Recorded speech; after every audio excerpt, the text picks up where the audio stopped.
Amigos, mitad de semana, miércoles 3 de febrero, bienvenidos. Hay alerta de lluvias durante el resto de esta semana. Tomen los recaudos prudentes, las bajas temperaturas, así como la sensación térmica gélida que estamos atravesando, al menos acá en La Paz, estará presente. Recomiendan abrigo y sobre todo material impermeable. Paraguas, si es posible, porque estaríamos alcanzando incluso los 8 grados centígrados con lluvia durante el día, amaneciendo a -1 grado, -2 grados, así que tómelo en cuenta. Durante la víspera se ha dado a conocer la resolución final tras una reunión entre choferes, comerciantes, artesanos, músicos, juntas vecinales, entre otros, no están dispuestos a acatar restricciones. Fueron tajantes, dijeron preferimos morir trabajando a morir de hambre. No es necesario que existan nuevas determinaciones, nosotros estamos dispuestos a enfrentarnos y en caso de que existan conflictos, nosotros tomaremos las riendas. Debe saber la población que nuestros ingresos se han visto reducidos y hasta la fecha desde la alcaldía y desde la gobernación no tenemos ninguna solución. Atravesamos momentos difíciles, pero nadie nos atiende. Aún desde el COED están a la espera de dar a conocer cuáles son las resoluciones finales. Sin embargo, lo dejaban en claro, es necesario reducir el aforo de pasajeros en las unidades de transporte público, las restricciones por último dígito del carnet de identidad en mercados y supermercados, es algo que tampoco ha cuadrado bien a estos sectores. Estamos a la espera de tener un contacto con autoridades departamentales para conocer cuál es su postura. Y simultáneamente hubieron acuerdos tras este bloqueo que existía en la carretera Santa Cruz-Beni. Los acuerdos con el sector del transporte del norte cruceño y el Ejecutivo. Richard nos amplía desde Santa Cruz. Richard, buenos días. Sí, muchísimas gracias, muy buen día. Pues sí, en la jornada de ayer, al promediar las 3 de la mañana, después de arduas reuniones con los transportistas, se ha logrado llegar a un acuerdo, por lo menos a dar un tiempo para que las autoridades de la ABC pongan en mejores condiciones la ruta entre Santa Cruz y Beni. Recordemos de que días atrás comenzaron a bloquear desde la zona de Pailón y bueno, casi toda la Chiquitania. El compromiso es que la ABC va a comenzar a realizar bacheos permanentes, porque bueno, recordemos que estamos en etapa de lluvia, así que esta situación ha sido llegar a un consenso y el desbloqueo se ha registrado rápidamente y por ello la ruta hacia la Chiquitanía como al Beni está despejada. Mientras tanto, la otra ruta hacia el norte de Santa Cruz, la carretera nueva Secochabamba como se conoce, se continúan los trabajos en la zona de Buenavista. Mientras tanto, por el lugar continúan pasando los motorizados de pequeños, no de alto tonelaje. Los demás, como los de pasajeros, están utilizando solamente la ruta antigua Cochabamba, que es un poco más larga, más complicada poder transitarla, pero es la única que en este momento está siendo utilizada. Reiteramos, las carreteras en Santa Cruz han vuelto a la normalidad en su circulación, luego de este acuerdo logrado entre el gobierno nacional, la ABC y los transportistas que estaban bloqueando la ruta hacia el Beni. Volvemos a Estudio Central La Paz, buen día. Richard, muchísimas gracias. El acuerdo fue firmado al promediar las 3 de la madrugada y estas son las resoluciones. Las vamos a compartir con ustedes.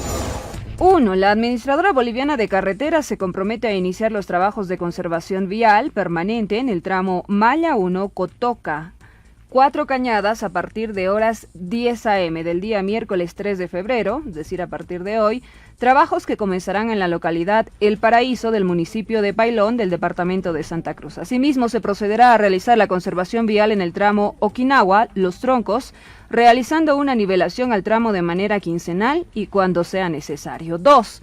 El bloque interinstitucional de autotransporte de las provincias de la Chiquitanía, conformada por todos los sectores del transporte, se comprometen a levantar el bloqueo y dejar expedito el tramo carretero para el cumplimiento de los trabajos comprometidos en el punto 1, permitiendo la libre transitabilidad previa verificación de la maquinaria en el lugar de la obra.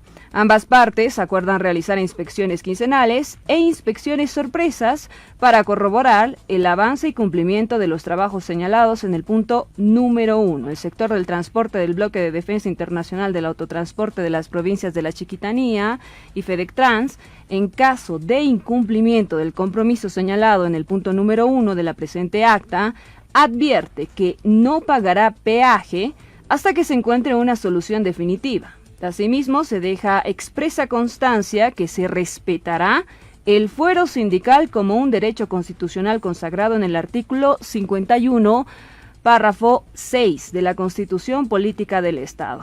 Acta suscrita a las 2:45 de la madrugada del día miércoles 3 de febrero, firmando las partes intervinientes para constancia de su conformidad.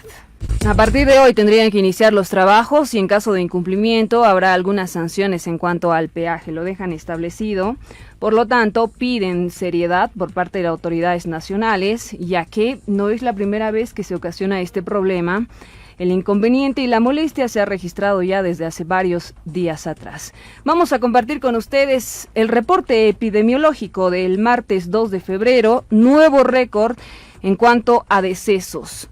Iniciemos con los contagios, 2.127 nuevos casos, Pando registró 17, Beni 67, La Paz 679, Santa Cruz 851, Cochabamba 180, Oruro 107, Potosí 102, Tarija 110 y Chuquisaca 80, haciendo un total de 220.426, decesos 10.513, siendo del martes 74. Es un nuevo récord durante esta segunda ola.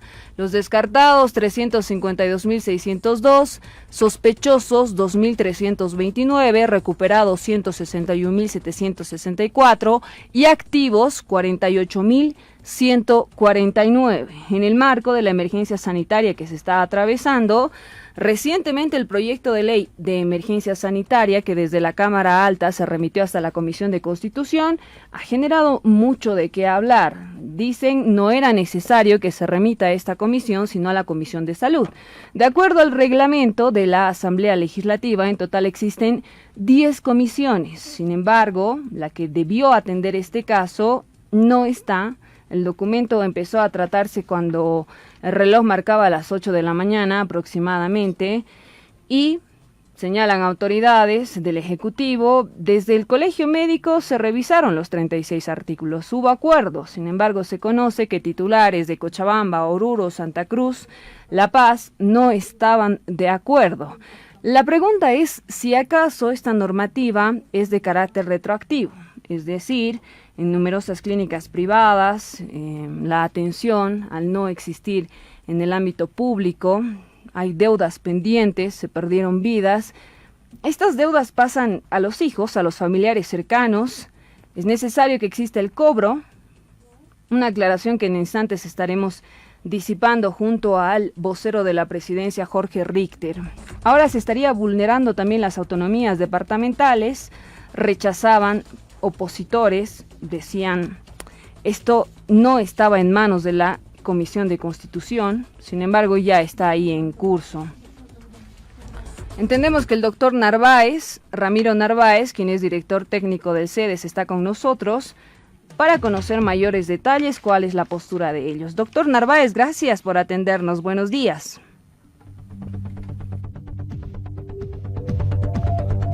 Por favor, en un minuto el doctor está con usted. Al parecer no puede atendernos, vamos a aguardar.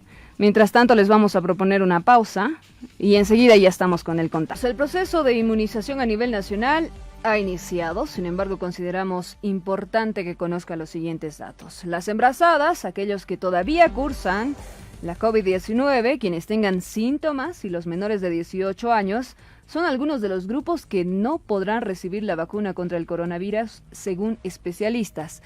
Las recomendaciones fueron lanzadas ante la aplicación del primer lote de la vacuna rusa y el anuncio de la llegada de 1 millón de dosis de otros laboratorios a finales de este mes. No debería ser vacunado quien aún tiene coronavirus porque podría sufrir un estado de hiperinflamación. Se podría relacionar a una insuficiencia respiratoria mucho más marcada.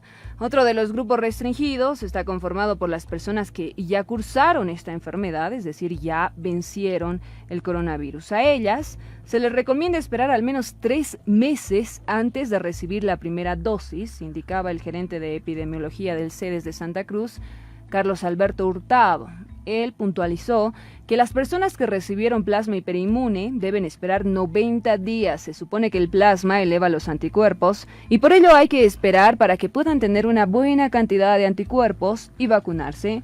Dijo, en caso de recibir una inmunización, podrían tener reacciones adversas. Por ello preferimos, por indicación, no hacerlo. En su caso es mejor evitar la vacunación. También se ha mencionado mucho sobre las pruebas. Se señala que sería complicado tomar pruebas PCR a todos los millones de personas que serán vacunadas durante esta gestión. Sin embargo, se tomará en cuenta la sintomatología de los pacientes.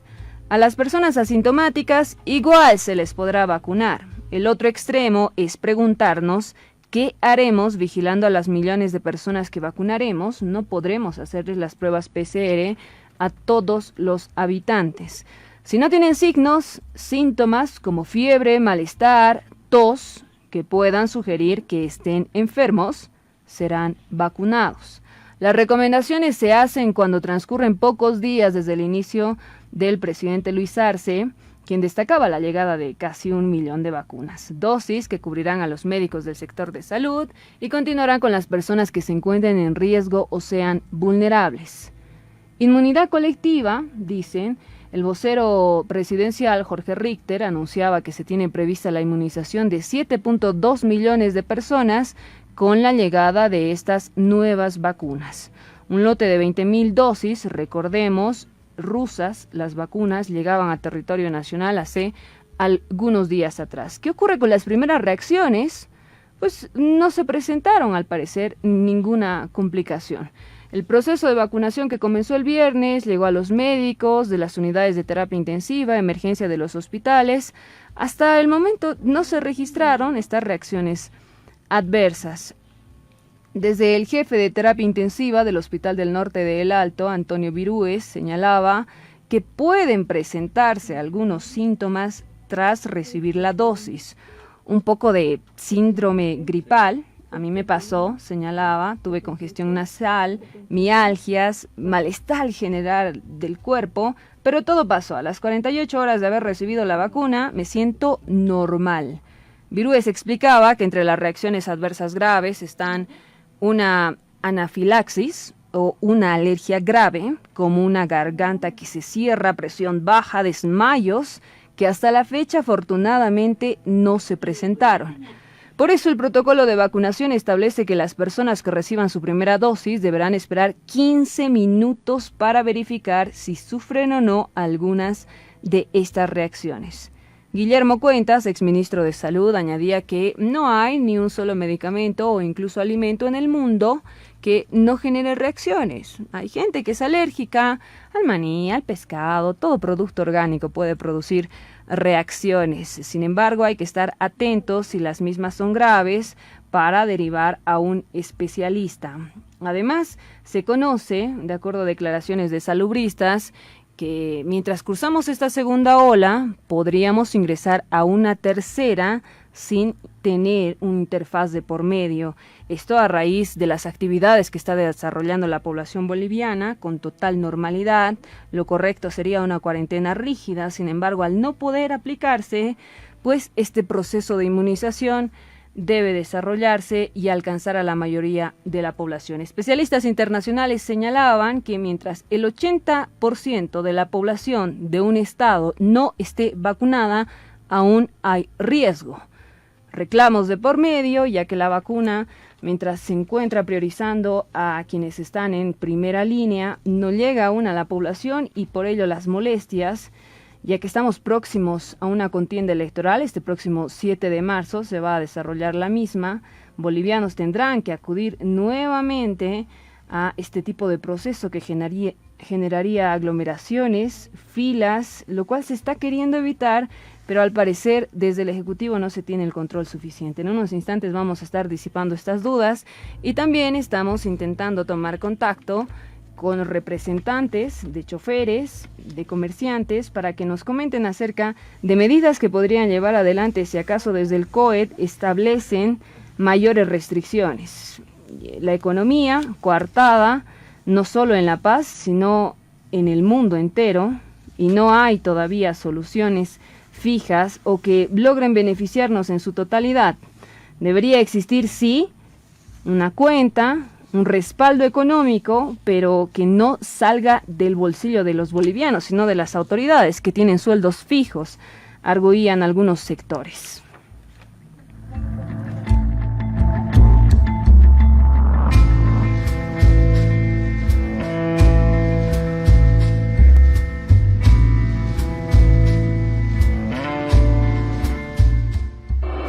Estamos presentando AM antes de mediodía.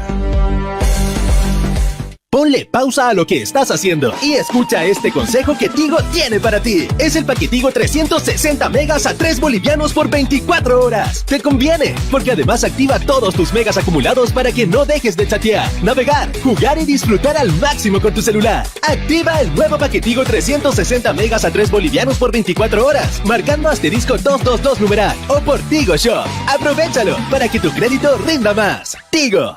La tarifa por megabyte bajo demanda es de 0,15 bolivianos, con la promoción es de 0,0083 bolivianos. Promoción paquetigo 360 megas por 3 bolivianos, hasta el 24 de abril del 2021. Promoción activación de megas acumulados, hasta el 22 de marzo de 2021. Para más información llama al asterisco 611. Esta empresa está regulada y fiscalizada por la ATT. Consultamos a una experta en infusiones la calidad de los nuevos mates París. Doña Marta, ¿qué opina del de anís? ¿De mi nariz? ¿Qué tiene que ver mi nariz? No. Estoy aquí para decir lo buenos que son los mates París. Bueno, no, ¿usted probó nuestro mate de anís o manzanilla? Sí, así siempre es mi nariz desde que era Emilia.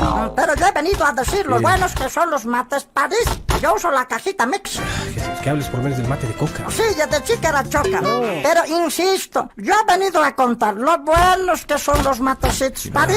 ¿La abuela de quién es hoy? Mates París. Coca, manzanilla y anís. Con el mismo sabor natural y el efecto de los mates de la abuela. Pero yo he venido a decir lo buenos que son los mates París. De Industrias Líder. Si en tu casa hay un enfermo de COVID, tomen las medidas de aislamiento respectivas. Si tú eres positivo, cuídate y cuida a los tuyos manteniendo la distancia. Este es un mensaje de Fides. Esta empresa está regularizada y fiscalizada por la Autoridad de Regulación y Fiscalización de Telecomunicaciones y Transportes, ATT. Siga con AM antes de mediodía.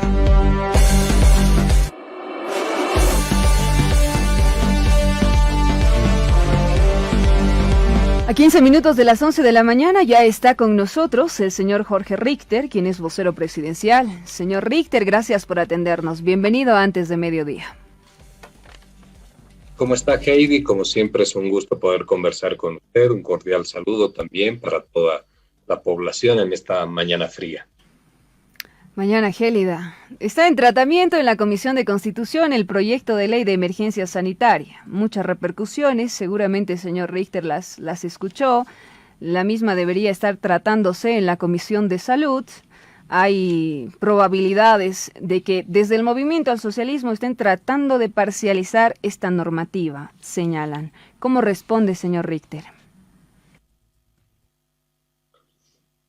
Hay que mirar lo que significa el espíritu de la ley y fundamentalmente ver las necesidades que se pueden tener en una sociedad cuando se está atravesando un momento y una etapa de crisis sanitaria como la que está afectando el país. Hoy en día vivimos una pandemia significa una crisis a consecuencia de una raíz, de una enfermedad incontrolada en el mundo, y esto significa también enfrentarse a situaciones que no están contempladas dentro de lo que significan el conjunto de enfermedades normales, el conjunto de enfermedades conocidas y controladas con las capacidades que cada uno de los países tiene instalado. Precisamente este es el elemento central de la pandemia, que genera una crisis y una situación de aflictividad sanitaria. En ese sentido es importante, absolutamente importante, que el país pueda tener respuestas dentro de sus capacidades lo más rápidas posibles a lo que significa poder enfrentar esta situación. Y esto requiere a su vez que en ese momento y en ese tiempo de situación fuera de la normalidad cotidiana en lo que significa el sistema sanitario, el Estado central pueda asumir algunas respuestas rápidas, no solamente en la parte administrativa y en la normativa, sino también y fundamentalmente en el asumir decisiones, presencias en el territorio nacional cuando las entidades territoriales autónomas, en el caso nuestro, son superadas y son rebasadas. Es una situación de anormalidad que requiere una respuesta rápida porque está, por supuesto, en juego siempre la vida de los ciudadanos, y en esa perspectiva lo que esta ley señala, y ese es su espíritu, es posibilitar al país una situación de control a lo que significa también el establecimiento de una enfermedad que genera en consecuencia crisis sanitaria. Tenemos que tener respuestas rápidas. Hemos aprendido que existen dificultades de orden normativo, de orden sanitario, en infraestructura, en movilización, en muchos temas de coordinación o en superación de las capacidades de las regiones y de los municipios en el país. Y esa es la perspectiva que tiene la ley, ¿no? Eso. Remitir esta normativa para que sea tratada en la Comisión de Constitución obedecería a que la misma se trate con mayor rapidez. ¿Estoy en lo correcto, señor Richter? Se necesita una ley de emergencia sanitaria para varios aspectos y se necesita también que ésta pueda estar debidamente consensuada. Ese ha sido el sentir del llamado o la intención del llamado al diálogo con los sectores que habían anunciado a inicios de semana esta medida de paro y, si se quiere, y vale el término, de resistencia a la aprobación de esta ley. Que se vaya consensuando es lo importante, que se puedan encontrar puntos compatibles en el criterio, en el espíritu, como le digo, de lo que señala evidentemente la ley y de su verdadera intencionalidad, y en función de eso poder tener este instrumento legal y poder avanzar en su aprobación. Bien, ¿no se han violado las autonomías departamentales? Ese es uno de los mayores reclamos, pero como señala, esto está, si mal no recuerdo, en el artículo 28, lo que señala la norma que se está tratando es una situación de excepción específicamente para el tema salud, puntualmente también cuando las capacidades de departamentos y de gobernaciones puedan haberse visto rebasadas en lo que significan las respuestas que puedan otorgar ante la enfermedad. Si nosotros queremos situar una capacidad rebasada, estamos hablando de, por ejemplo, las capacidades para realizar pruebas diagnósticas, las capacidades para instalar centros de recuperación, las capacidades para poder contener a la enfermedad en lo que significa medicación temprana y tener que coadyuvar en su distribución. También aquellas capacidades que se tienen en distintas instancias que no estén operando con la velocidad que se requiere por una situación de pandemia, una situación de crisis. Este es el sentido. Y le repito de nuevo, Heidi, el punto importante es que se pueda dar una respuesta muy rápida cuando las capacidades regionales en el tema autonómico, cuando estas capacidades hayan sido rebasadas. Es el tema de salud específicamente, es una situación también, y es en una situación también en el cual se tiene riesgo de la salud de la ciudadanía y de desbordes de la misma. Es un espacio y un tiempo de anormalidad, no es una cuestión de permanencia en el tiempo, está restringida específicamente a un determinado contexto. Y pese a que existió una firma, consenso con autoridades del Ejecutivo, 6 colegios médicos de los 9 existentes a nivel nacional se han pronunciado, dicen, rechazamos el acuerdo, ya que el inicial no se respetó, hubieron modificaciones. Habría que puntualizar dónde señalan ellos que no se ha respetado, y básicamente lo que no se puede hacer bajo ningún concepto en un momento tan particular, tan sensible como el que estamos viviendo, es dejar las puertas cerradas a lo que significa el diálogo, la concertación y el construir siempre caminos de forma conjunta. Eso no puede quedar de lado. Así como hubo un inicio para poder sentarse a dialogar y después una consecuencia del diálogo en la suspensión de la medida y en el ánimo del gobierno de revisar lo que significa la norma, tiene esta lógica de diálogos, tiene que ser inacabada en su esfuerzo y hay que continuar por esta vía. Señor Richter, ¿es una ley con carácter retroactivo? No, no es una ley con carácter retroactivo. Hay muchas situaciones y hemos recepcionado testimonios donde familiares quedan con cuentas pendientes, es decir, desde clínicas privadas, tras fallecer esta persona cercana a ellos, se hacen cargo de las deudas. ¿No habría la posibilidad de que ellos se amparen en esta ley de emergencia para dejar de lado estas deudas pendientes? Las leyes son siempre con carácter venidero, ¿no? Para lo que viene hacia adelante. Pero es también absolutamente cierto que el país necesita tener unos ciertos límites para que la familia boliviana no viva estas angustias en lo que significan cuentas que se vuelven imposibles de pagar, garantías que se tienen que dar al momento de estar internando a un familiar o a una persona en lo que significan los centros médicos privados.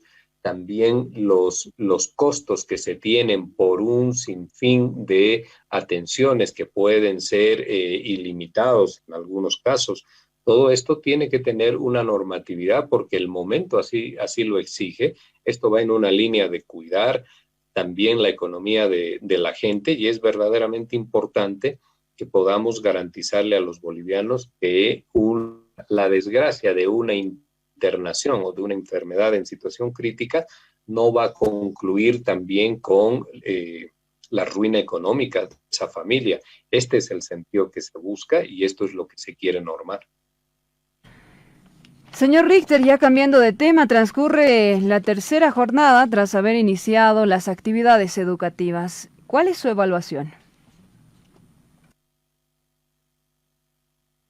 Bueno, lo importante es que los niños y las niñas, los jóvenes, las jovencitas del país han iniciado ya sus actividades escolares bajo diversas modalidades, a distancia, de forma virtual,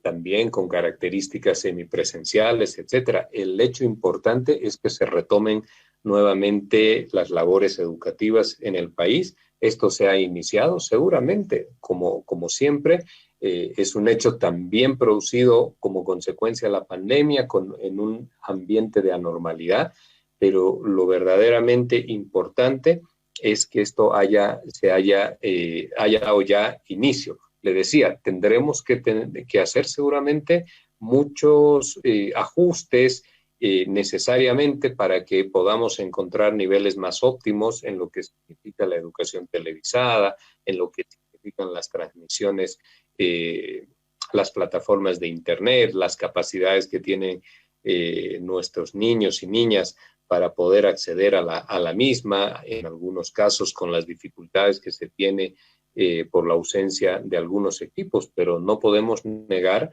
que es importante que después de esa impensada clausura escolar que dejó a la deriva el proceso de formación y los procesos escolares en el país, hoy tenemos nuevamente un reinicio de las labores educativas y un retorno al derecho de la educación. Esto es importante. Seguramente habrá que hacer permanentes ajustes todo el tiempo, pero es necesario que nuestros jóvenes y las jovencitas del país, nuestros niños, niñas, tengan ya sus primeras labores escolares. Bajo las modalidades presencial, semipresencial y a distancia, varios municipios optaron por la última modalidad señalada. dejando así los establecimientos, es decir, las unidades educativas, prácticamente vacías. Las mismas serán utilizadas como recintos electorales este próximo 7 de marzo a raíz de las elecciones. ¿Se están ambientando estos lugares? ¿Se están haciendo refacciones?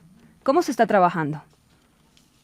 Esas son responsabilidades, Heidi, de los municipios. Esa pregunta hay que trasladarla a los municipios para tener una respuesta más específica y puntual. También esa pregunta hay que trasladar al Tribunal Supremo Electoral, que son ellos quienes van a utilizar esos recintos y verán si tienen ahí algunos requisitos puntuales.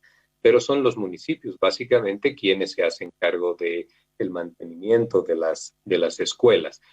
Tenemos que tener en cuenta algo que es verdaderamente importante. El país está enfrentando la pandemia con un plan integral de lucha contra el COVID. Ese plan integral de lucha contra el COVID tiene 3 ejes que usted ya seguramente los conoce y que en el último de ellos estamos hablando en lo que hace al proceso de inmunización de la sociedad, la vacunación. Gradualmente, a medida que vayamos avanzando con nuestra vacunación, podremos encontrar condiciones más seguras para el retorno pleno de la escolaridad presencial, que es verdaderamente lo importante, que no se reemplaza, por supuesto que no. Mientras esto vaya ocurriendo y la sociedad, nuestra sociedad, tenga mejores condiciones en lo que respecta a su salud y proteger así la salud también de nuestros niños y niñas, pues la modalidad está a distancia. Lo importante es que los jóvenes, las jovencitas, no vean interferida su educación, como le he señalado, seguramente con distintas limitaciones a lo que verdaderamente debería haber, podría ocurrir, o la educación que es presencial. Pero es muy importante que este año se retorne a una... En los hechos, usted sabe, está todos los días en temas comunicacionales e informativos, usted sabe que el año pasado nuestros alumnos y alumnas han perdido prácticamente el año escolar sin ningún tipo de formación, porque no llegó la pandemia y después se tomó una decisión en el sentido de clausurar el año escolar. Hoy en día hemos empezado esta modalidad de educación a distancia, con la educación también televisiva, donde están tomando redes televisivas. Esperemos tener más en los días que vienen, pero es importante que puedan incorporar, que puedan ir accediendo a conocimientos. Esto es verdaderamente importante y es lo que debemos apoyar. Profundicemos en tema elecciones, por favor, señor Richter. Hay muchas dudas, también preocupación. ¿Se debería acudir a las urnas el próximo 7 de marzo o no? Hay campañas electorales de por medio. Algunos candidatos no logran respetar los establecimientos sobre distancias, sobre aglomeraciones. ¿Cómo debería transcurrir este llamado que se hace a la población boliviana ya para el próximo mes de marzo? Acá es importante que nos hagamos una pregunta como sociedad y una pregunta también desde la situación en la que cada uno se encuentra, desde el gobierno, desde los medios de comunicación, como es el caso suyo, Heidi. Cuando miramos el accionar, la actividad, la dinámica de nuestras sociedades en su cotidiano vivir, con las formas en este momento prácticamente ininterrumpidas de lo que significan las acciones comerciales, las acciones económicas, las funciones que cada uno cumple, genera desde su perspectiva laboral para poder hacerse con el ingreso necesario, y trasladamos este elemento o esta imagen, si usted quiere, a lo que significa un día de jornada electoral, pues ahí habría que responder cuál es el elemento suplementario de riesgo que efectivamente tiene una sociedad cuando asiste a una jornada electoral, y explicar a su vez en qué se diferencia esto de una jornada diaria de las que vivimos hoy en cada momento. Lo que le quiero decir es lo siguiente. Hoy funcionan Hoy funciona el sistema de transporte, funciona el comercio, funcionan los emprendimientos y las actividades gastronómicas, funciona la banca, funciona el comercio informal, funcionan las ferias en distintos puntos de las ciudades. Esto ocurre acá abajo, como también en el Alto, funcionan los mercados populares. Estamos en una actividad, podríamos decir, casi plena, con medidas de bioseguridad que cada uno de nosotros debe llevar. Seguramente no son las óptimas.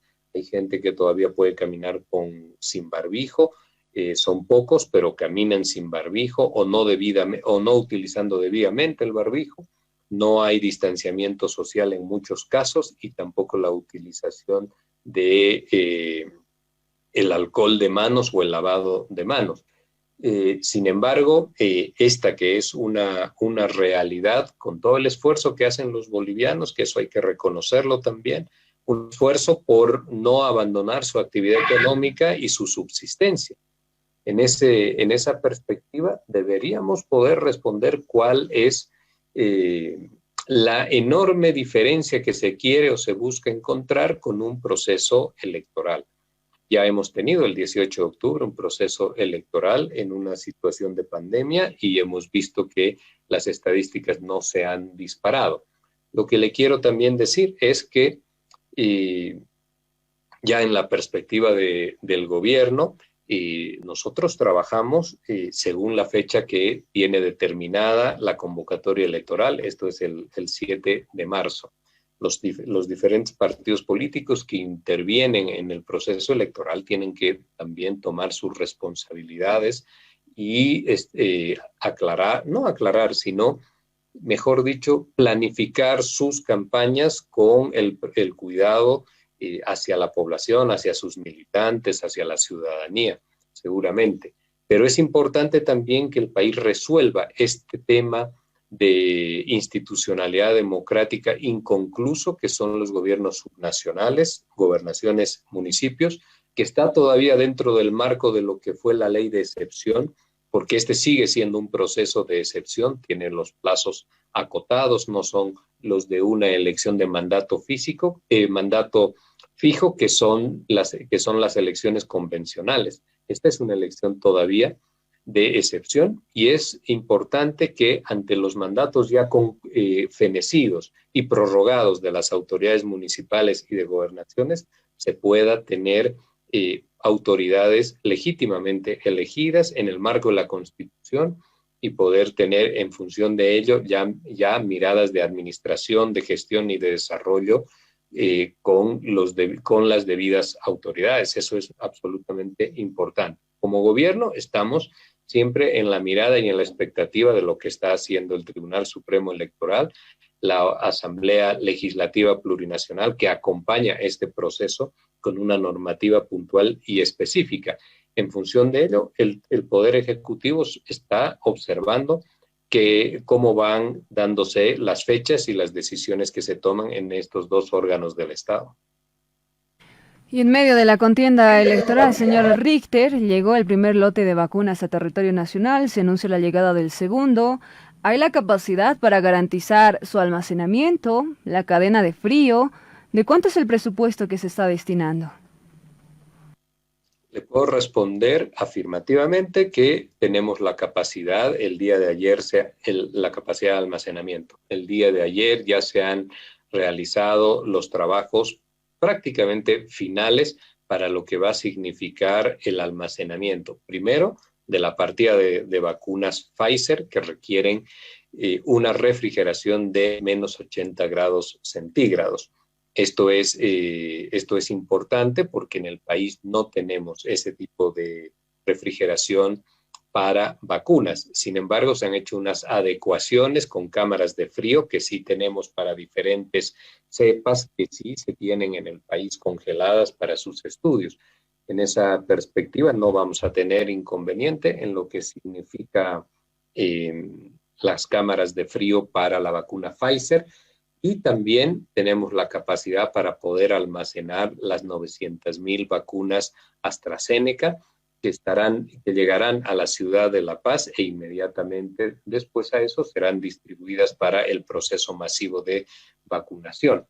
En ese sentido podemos señalar que el país se puede quedar, puede estar tranquilo, se están tomando las previsiones para que todo lo que refiere al proceso de vacunación esté en el marco de la tranquilidad, del orden y de la buena gestión. Se está pensando poder invitar a los medios en estos días a un recorrido por lo que son estas cámaras de frío, para que también ustedes puedan conocer cómo se va a gestionar y manipular esto que va a ser inédito en el país por la cantidad de vacunas que van a ir llegando en los próximos meses al país, cómo se va a manejar la cadena de frío, cómo son y funcionan estas cámaras también de refrigeración y cómo se gestionan las vacunas en el país.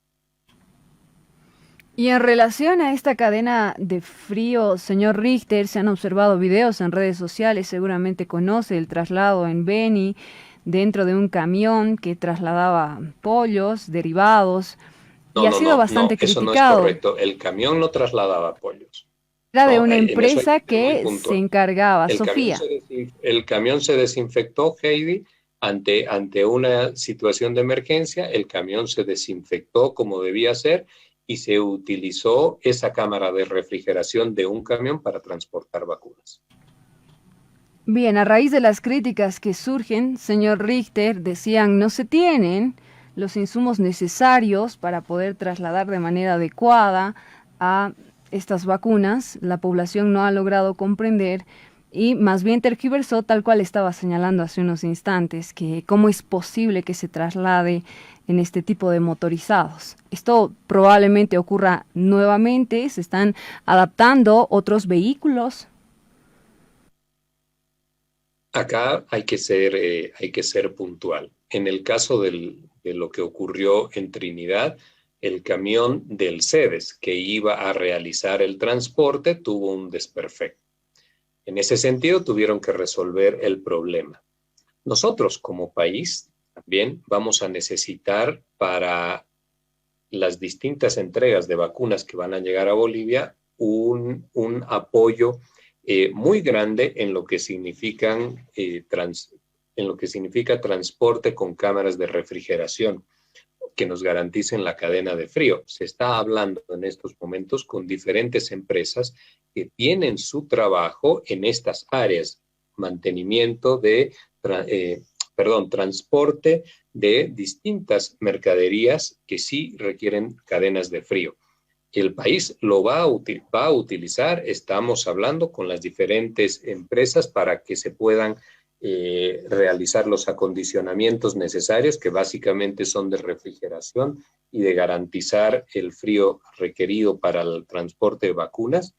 Y por supuesto también lo que significan las partes externas para que la gente sepa que ahí se van a transportar las vacunas que vayan llegando al país. Esto es absolutamente necesario de poderlo hacer. Como le he dicho al principio, vivimos una situación impensada donde van a llegar una enorme cantidad de vacunas al país y esto requiere una infraestructura que el Estado no la tiene hoy en día y no la tiene porque esta es una situación de anormalidad. Si usted adquiere, por decirle algo, esto es solamente un ejemplo, 50 o 60 camiones con cámaras de frío, en situaciones de normalidad, ya no de pandemia, pues ya no lo va a requerir, no lo va a necesitar. Entonces, lo que se hace en estos casos es contratar a aquellas empresas que pueden ofrecer estos servicios y eso es lo que se va a hacer. Esto es lo que ha ocurrido en el departamento del Beni. Y le hago ahí una puntualización que también es importante, porque así como fluye la información por las diferentes redes sociales, de forma permanente se hacen referencias y no hay un conocimiento de causa plena. Quien tenía ya que realizar ese transporte y realizó en el Beni es el CEDES del Beni. El CEDES es una instancia que depende de las gobernaciones. No lo digo como una forma de señalar una excusa, lo digo que siempre es absolutamente necesario tener un conocimiento pleno de lo que se está diciendo, una puntualización correcta de la idea y del concepto que se expresa. Fue el CEDES, pero en criterio nuestro tomaron una solución necesaria para poder resolver el problema y que las vacunas no se puedan perder. Se ha tenido, como usted ha visto también, el día de ayer la inauguración del plan de vacunación en el Beni, se ha sobrepasado el problema de forma finalmente eficiente, las vacunas están cumpliendo su rol y eso es lo que verdaderamente importa y lo que verdaderamente hay que mirar. La empatía nuestra de todos, tiene que estar con la solución de los problemas antes que buscar cualquier asociación que pudiera ser negativa para tratar de obtener algunas ventajas que ya tienen alguna intencionalidad seguramente o algún matiz político. Concordamos, señor Richter, mediante las plataformas digitales hoy en día es muy poco probable que a la población se le escape algo. Por ello es la inmediatez de la información, que, como señala, es necesario sea corroborada. Días atrás, mediante el Decreto Supremo 4460, se anunciaba que se restituye la exigencia de visas para ciudadanos de Israel y Estados Unidos. Desde el sector turismo compartieron con nosotros su preocupación, aseguran buscaremos un encuentro con autoridades, ya que nos afecta de sobremanera, ya cuando se reinicien los viajes, las visitas. Se trata de personas que ingresaban con frecuencia a territorio nacional deseando conocer la riqueza de Bolivia. ¿Habría la posibilidad de una negociación, de algún cambio? Si existe un elemento que debe caracterizar, y creo que ya en todo este tiempo lo ha estado haciendo, caracterizar, digo, al gobierno, donde nosotros no nos hemos cerrado a ni una sola negociación, es precisamente establecer espacios de diálogo. Efectivamente, como usted señala, se ha impuesto esta restricción. Y en lo que sigue, si es necesario poder dialogar y si además necesitamos escuchar a las agencias de viajes, a los sectores vinculados al turismo, pues el gobierno, sin lugar a dudas, no tenga usted la duda que lo va a hacer. Si tenemos este requerimiento, por supuesto que eso sí se implementa, el diálogo como un mecanismo explicativo o de acercamiento de las partes o de acuerdos en función de las necesidades de diferentes sectores. Tras el anuncio, horas más tarde, Estados Unidos daba a conocer una lista de aquellos países no recomendados para viajar por la pandemia. Allí está Bolivia. Es un criterio que tiene el gobierno de los Estados Unidos. Sobre eso no hay mucho a qué referirse. Los estados son absolutamente independientes de tomar sus decisiones. Nosotros podemos ya, eso es distinto, compartirlas o no, pero esa es una decisión de los Estados Unidos. Muy bien, señor Richter, le agradecemos este tiempo compartido. Esperamos tener otra oportunidad para seguir conversando. Que esté muy bien. Buen día. De pronto, Heidi, solo un comentario final. Pues los Estados Unidos hace esas recomendaciones, pero nosotros también vemos que la situación de la pandemia allá es todavía más dramática de lo que se vive en nuestro país. Pero bueno, como le he dicho, los países son absolutamente libres en función de ese universal derecho de autodeterminación de los pueblos a poder tomar sus decisiones. Como siempre, Heidi, agradecerle a usted la amabilidad de ofrecerme este tiempo. El lunes iniciaba la gestión escolar 2021, bajo la modalidad a distancia con algunas irregularidades. No todos empezaron con el pie derecho. El programa Educa Bolivia, con fallas ortográficas, con interrupciones. El acceso a plataformas digitales continúa generando preguntas. La distribución de textos aún no ha concluido. Y sobre todo, la capacidad económica para adquirir un dispositivo móvil, una computadora, y así los chicos puedan pasar las clases. Disipemos dudas. Está con nosotros el viceministro de Educación Regular, Bartolomé Puma. Gracias, viceministro, por aceptar nuestra invitación. Bienvenido. Muy buenos días, un gusto saludarles a través de ustedes para poder llegar también a todo nuestro Estado plurinacional de Bolivia. ¿Por qué no a nuestros padres de familia, a nuestros estudiantes de educación inicial, primaria, secundaria, educación alternativa y educación superior? Hubieron irregularidades de por medio bajo esta modalidad a distancia, viceministro. ¿Se está trabajando en ellas?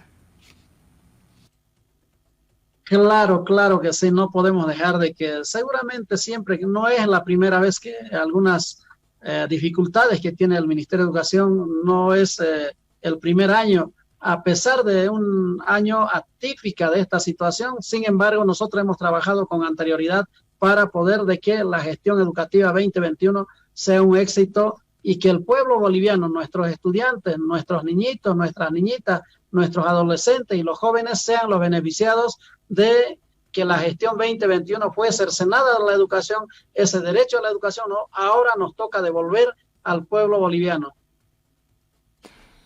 Vayamos por partes, viceministro.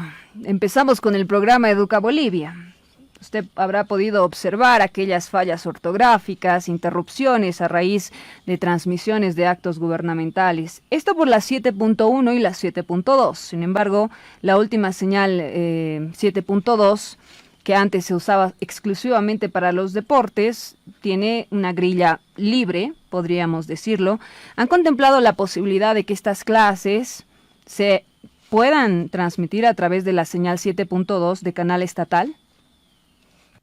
Lo que queremos decir, las dificultades o problemas que se presentan en la vida para el Ministerio de Educación son oportunidades de aprendizaje en primer lugar. Por otro lado, estamos trabajando también de que esa plataforma educativa en línea pueda llegar a todos nuestros estudiantes de todo el país. Sin embargo, quiero aclarar y resaltar de que hay 3 repositorios en esta plataforma educativa. Hay un repositorio donde está los planes y programas a nivel nacional. En ese repositorio están los textos de aprendizaje, y también hay un segundo repositorio a través de Moodle, donde van a poder interactuar los docentes con los estudiantes. Los estudiantes van a entrar de manera gratuita de cualquier dispositivo, ya sea Entel, Viva, Tigo, con su código RUDE. Y los docentes van a poder ingresar con su número de carnet de identidad. Pero esto quiero decirlo, de manera gratuita. Y hay un tercer repositorio donde generalmente está contextualizado en cada dirección distrital de educación. A partir de ahí van a poder subir también trabajos los docentes que tienen su asociación de docentes de matemática, de lenguaje, de sociales. Entonces de ahí también vamos a ir sistematizando para las futuras, para las gestiones siguientes, esos enriquecimientos didácticos que nuestros maestros van a ir subiendo esos trabajos a través de del tercer repositorio. Viceministro, insisto en la pregunta, señal de canal estatal 7.1, 7.2, la posibilidad de que a través de la 7.2 sean transmitidas estas clases.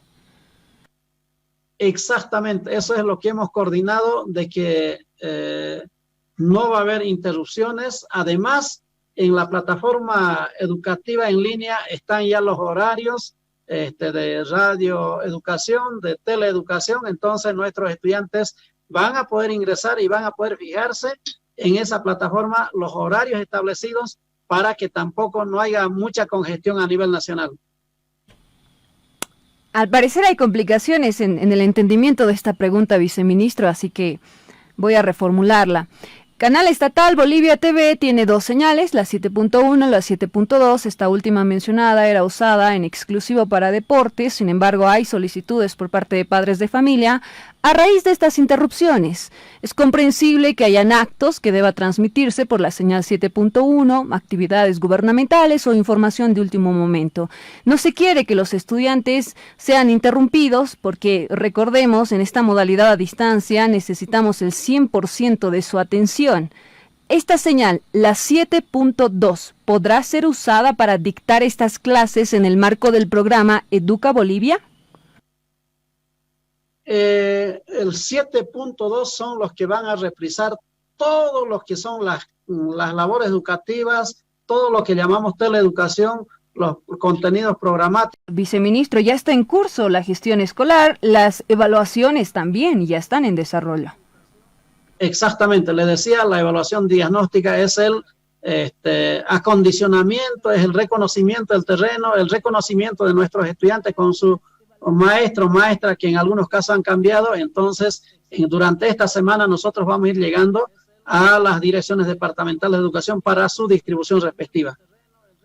Tomamos el programa Educa Bolivia, por favor, viceministro. ¿Cómo están llevando el proceso de evaluación a estos maestros? ¿Quiénes están participando? ¿Qué tipo de formación tienen? Porque si bien se observan algunos rostros, cada uno se va a encargar de una materia en específico. ¿Van a cambiar estos profesores? Bueno, dentro de lo que es el sistema plurinacional educativo, cada docente tiene sus especialidades o la pertinencia que llamamos. Entonces, cada docente que tiene una especialidad, ya sea en matemáticas, ya sea en educación, en los diferentes niveles también, porque puede ser de inicial, de primaria y de secundaria. Entonces, vamos a ir trabajando nosotros desde el Ministerio de Educación y además ya hemos trabajado también durante todo el mes de enero para poder de que no nos falle este trabajo de lo que es teleeducación, radioeducación a través de estos medios de comunicación. ¿Cómo eligieron a estos maestros, viceministro? ¿Se postularon varios? ¿Hicieron una especie de casting? ¿Quiénes son las personas que están dictando los cursos a través del programa Educa Bolivia? Bueno, nosotros hemos tenido un recurso de selección de las direcciones distritales de educación, de los directores departamentales de educación. Nosotros hemos hecho ese requerimiento. Sin embargo, por la situación un poquito complicada económicamente, estamos trabajando principalmente con maestros que conocen su área de conocimiento aquí en la ciudad de La Paz y ellos son los que están haciendo las grabaciones. Hablemos sobre los colegios privados. Viceministro, se llegó a un acuerdo, sin embargo, algunas unidades se resisten a este descuento. ¿Qué va a ocurrir en esos casos? Queremos establecer bien claramente. Nosotros hemos tenido una reunión, no solamente una reunión, sino varias reuniones con lo que es ANDECOP, que representa a todos los colegios privados a nivel nacional. Y hemos hecho llegar nosotros los parámetros, los indicadores económicos, por qué debemos tener esos descuentos en las mensualidades de nuestros estudiantes. Entonces ellos han hecho llegar a última hora una contrapropuesta. Sin embargo, tenemos que estar a la altura de nuestra economía nacional, tenemos que actuar con solidaridad, con reciprocidad con nuestros padres y madres de familia a nivel nacional y por lo tanto también recurrimos a la sensibilidad de los padres y madres de familia, en este caso de los colegios privados. Y viceministro, algunos padres ya dieron un monto económico como garantía antes de conocer la resolución final. ¿Qué va a ocurrir en estos casos?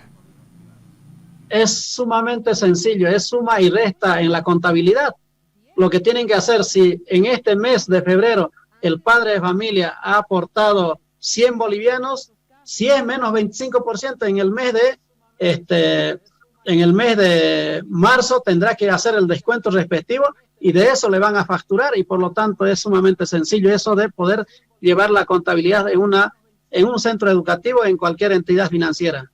Entonces los establecimientos tendrían que devolver este monto económico.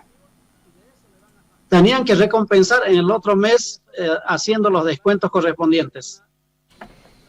Para que esto sea aplicado, viceministro, se emitió una norma, se emitió un instructivo. ¿Cuál es el número de disculpe? Es de 1 boliviano a 500 bolivianos, es el 10%, menos el 10%. De 501 a 1500 es el 25%. Y de 1.500 adelante es el 35%.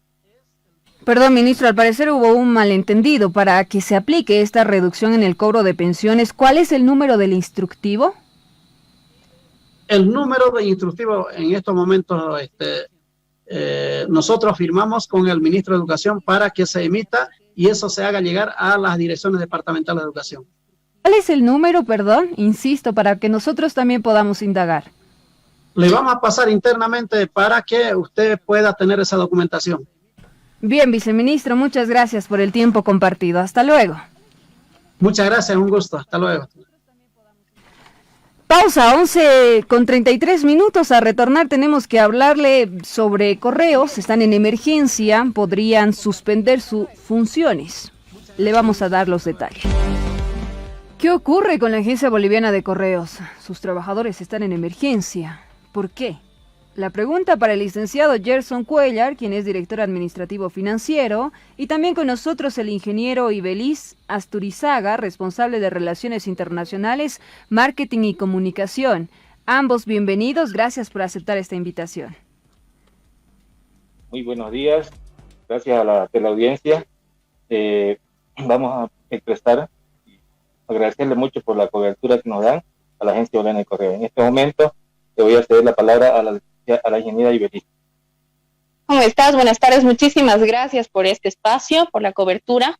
Bueno, nosotros estamos aquí un poco preocupados porque tras la pandemia del COVID-19, Correos obviamente ha tenido una reducción de 50% de las recaudaciones y nos estamos declarando ya en emergencia y solicitamos el apoyo del gobierno, ¿no? El poder aunar fuerzas junto con el Ejecutivo para poder sobrellevar sacar a flote adelante este servicio que es básico y es universal. ¿Tuvieron alguna alerta de un posible cierre? La verdad es que eso no nos compete a nosotros, sino a nuestro ministerio tutor, tomar las decisiones respectivas.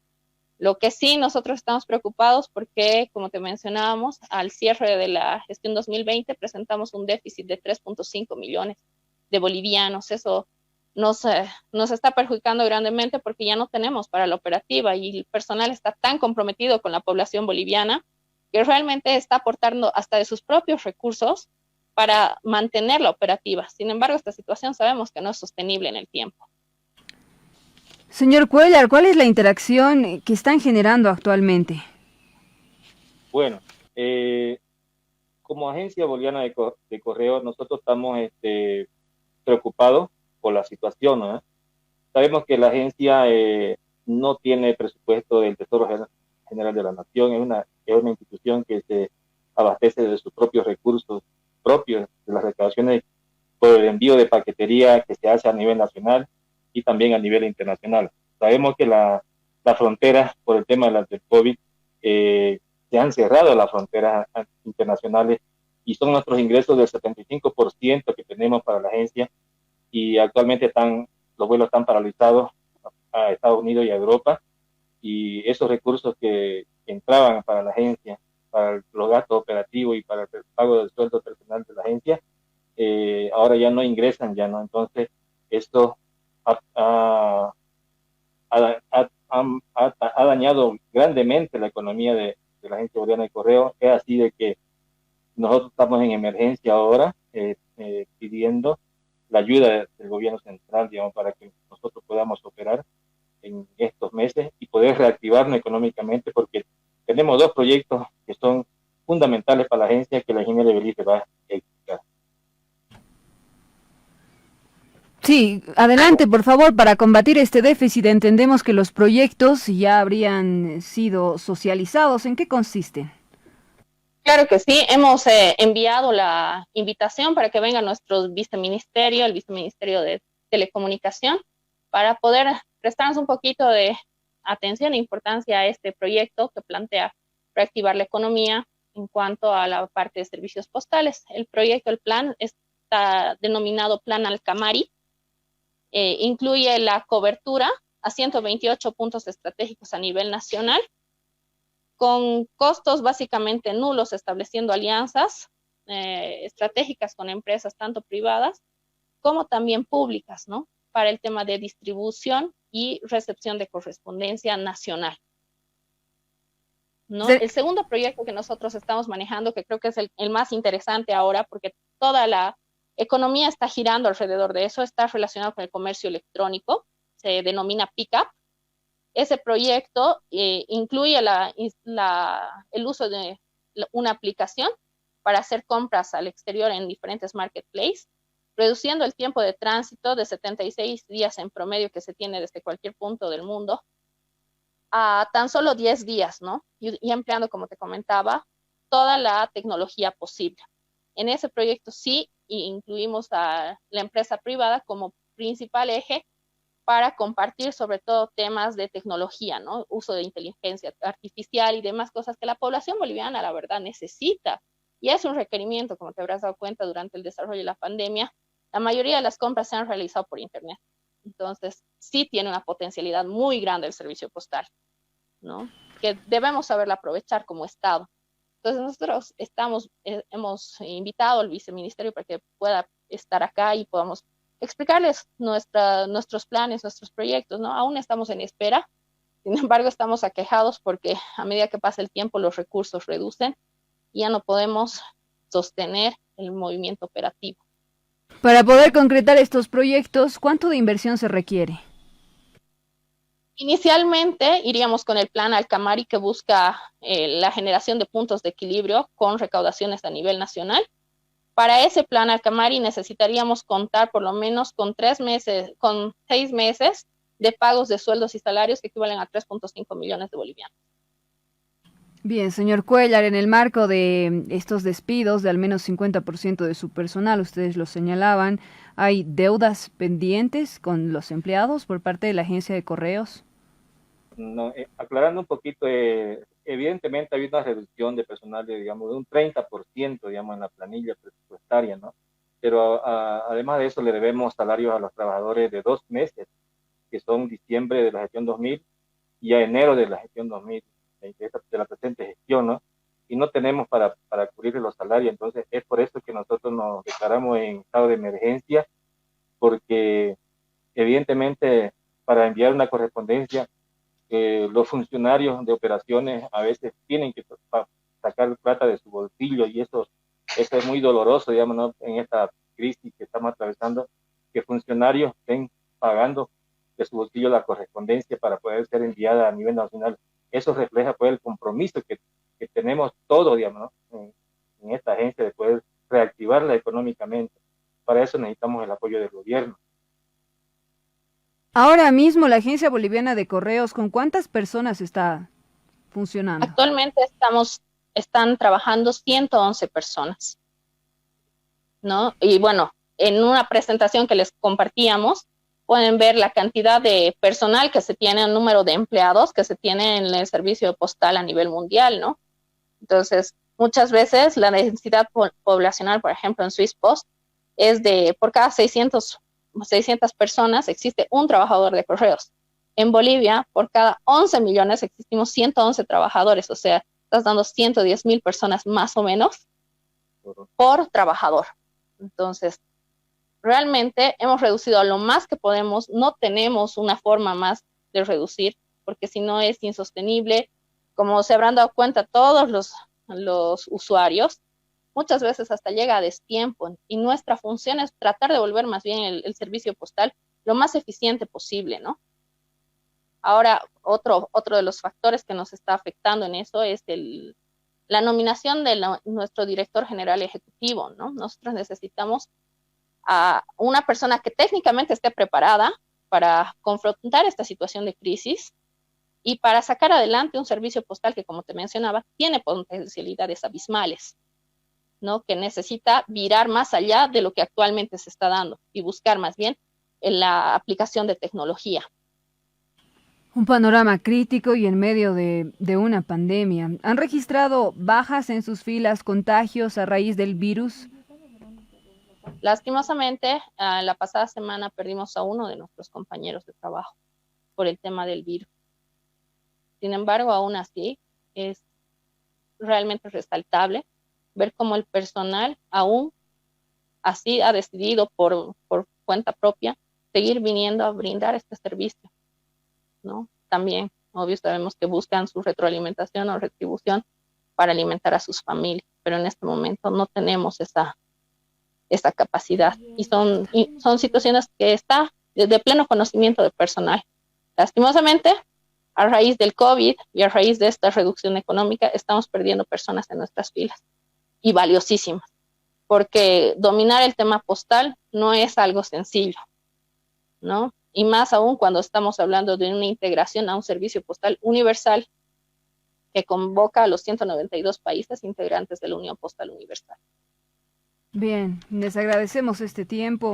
Aún están a la espera de una respuesta por parte de autoridades del Ejecutivo y mientras tanto hacen esfuerzos, sacrificios, adeudan al menos 2 meses de salario a los empleados. La reducción fue del 30% de su personal y en ingresos 50% aproximadamente el déficit. Gracias, licenciado Cuellar, también a la ingeniera por estos minutos con Antes de Mediodía. Bueno, Heidi, antes de terminar, bueno, algo que me olvidaba mencionarles es que además nos han transferido una deuda de 97 millones de la extinta Ecobol, ¿no? 97 millones que no tenemos la capacidad económica de pagar. ¿Y cómo van a enfrentar la deuda? Eso es lo que nosotros estamos esperando, una respuesta del Ejecutivo para saber cómo vamos a sobrellevar esto. Nuestra función y nuestra tarea principal, como te lo decía, es aunar esfuerzos por el bien de la población boliviana, ¿no? Bien. Gracias. Haremos un seguimiento cercano a lo que vaya a suceder. Estamos a 12 minutos del mediodía. Una última pausa y volvemos enseguida. Anoche se daba a conocer que los ex magistrados del Tribunal Constitucional Plurinacional, que avalaron la reelección indefinida como un derecho humano del expresidente Evo Morales, se beneficiaron con un juicio de responsabilidades o político, luego de que el Juzgado Anticorrupción II de Sucre archivó obrados de la demanda penal. Tenemos las declaraciones del juez Emilio Pinto del Juzgado de Anticorrupción y Violencia contra la Mujer. Escuchen. Dos de los denunciados, estamos hablando del señor Rudy José Flores Monterrey y Zenón Hugo Bacarresa Morales, una excepción de falta de acción, el cual el suscrito juez, a la conclusión de mi resolución, ha declarado fundada dicha excepción, toda vez que ha encontrado de que existía un impedimento legal para seguir continuando la investigación correspondiente. Pues la Constitución Política del Estado, estamos hablando del artículo 159, en el numeral 11, y el artículo 160 de la Constitución, que refieren que es una atribución privativa de la Asamblea Plurinacional poder juzgar a las altas autoridades, ya sea de la parte alguna administrativa o en su defecto las del órgano judicial, como ha sucedido en el caso presente. El Ministerio Público, en audiencia virtual, con relación a la excepción que se ha planteado, prácticamente no ha manifestado nada y simplemente ha referido a que va a estar a lo que decida el suscrito juez. En ese entendido, siempre velando el proceso y sobre todo velando los derechos de las partes, es que el suscrito juez ha aplicado lo que establece la ley 044, la ley 612, que establecen el procedimiento que se tiene que seguir para poder juzgar a estas autoridades o exautoridades cuando supuestamente hubiesen cometido algún delito en el ejercicio de sus funciones. El suscrito juez simplemente ha dado cumplimiento estricto de lo que dice la ley 044, la ley 612 y la Constitución Política del Estado. A ese efecto, el suscrito juez ha remitido a la Cámara de Diputados, a la Comisión de Justicia Plural, para que a través del Comité del Ministerio Público y Defensa Legal del Estado puedan promover la acción legal correspondiente y sean ellos quienes juzguen a estas ex autoridades. La demanda no prosperó. Recordemos que los ex magistrados hicieron una interpretación de la Convención Interamericana de Derechos Humanos, incluso dejaron en suspenso artículos de la Constitución Política del Estado con el único objetivo de consolidar la reelección indefinida. Son Osvaldo Valencia, Mirta Camacho, Neldy Andrade, Rudy Flores, Zenón Bacarreza y Macario Cortés. Ahora tienen el beneficio de que su juicio se llevará adelante en la Asamblea Legislativa Plurinacional con mayoría de el Movimiento al Socialismo. Concluimos nuestra entrega de esta jornada. Le agradecemos su atención. Como siempre, mañana nos reencontramos a las 10:10. Quédese con las noticias.